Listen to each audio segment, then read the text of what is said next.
जनों, आज नेताजी सुभाष की जन्म जयंती है। देश पराक्रम दिवस के रूप में इस प्रेरणा दिवस को मनाता है। सभी देशवासियों को पराक्रम दिवस की अनेक अनेक शुभकामनाएं। आज पराक्रम दिवस पर अंडमान निकोबार द्वीप समूह में नई सुबह की रश्मियां एक नया इतिहास लिख रही है। और जब इतिहास बनता है तो आने वाली सदियां उसका स्मरण भी करती हैं, आकलन भी करती हैं, मूल्यांकन भी करती हैं और अविरत प्रेरणा पाती रहती है। आज अंडमान निकोबार के 21 द्वीपों का नामकरण हुआ है। इन 21 द्वीपों को अब परमवीर चक्र विजेताओं के नाम से जाना जाएगा। जिस द्वीप पर नेताजी सुभाष चंद्र बोस रहे थे, वहां उनके जीवन और योगदानों को समर्पित एक प्रेरणा स्थली, एक स्मारक का भी आज शिलान्यास हुआ है। आज के इस दिन को आजादी के अमृत काल के एक महत्वपूर्ण अध्याय के रूप में आने वाली पीढ़ियां याद करेगी।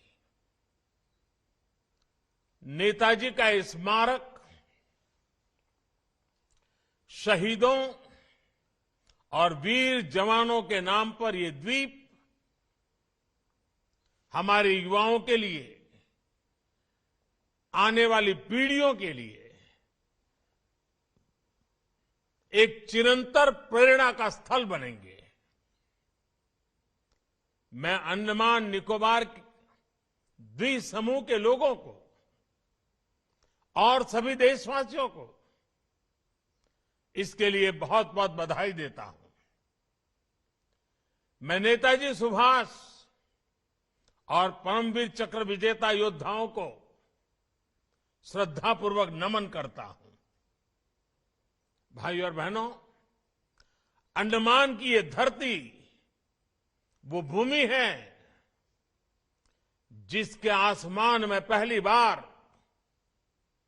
मुक्त तिरंगा फहरा था। इस धरती पर पहली आजाद भारतीय सरकार का गठन हुआ था। इस सब के साथ अंडमान की इसी धरती पर वीर सावरकर और उनके जैसे अनगिनत वीरों ने देश के लिए तप, तितिक्षा और बलिदानों की पराकाष्ठा को छुआ था।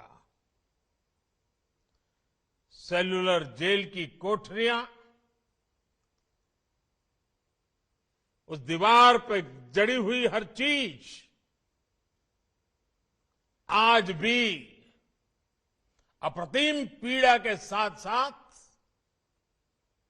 उस अभूतपूर्व जज्बे के स्वर वहां पहुंचने वाले हर किसी के कान में पड़ते हैं, सुनाई पड़ते हैं। लेकिन दुर्भाग्य से स्वतंत्रता संग्राम की उन स्मृतियों की जगह अंडमान की पहचान को गुलामी की निशानियों से जोड़कर रखा गया था। हमारे आइलैंड्स के नामों तक में गुलामी की छाप थी, पहचान थी। मेरा सौभाग्य है कि 4-5 साल पहले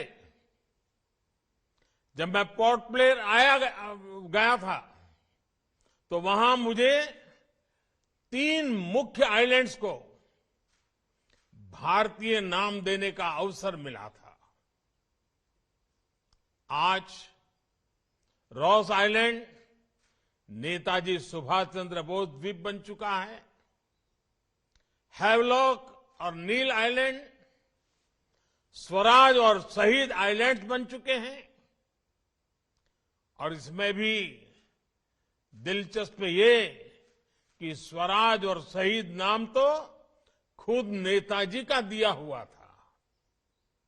इस नाम को भी आजादी के बाद महत्व नहीं दिया गया था।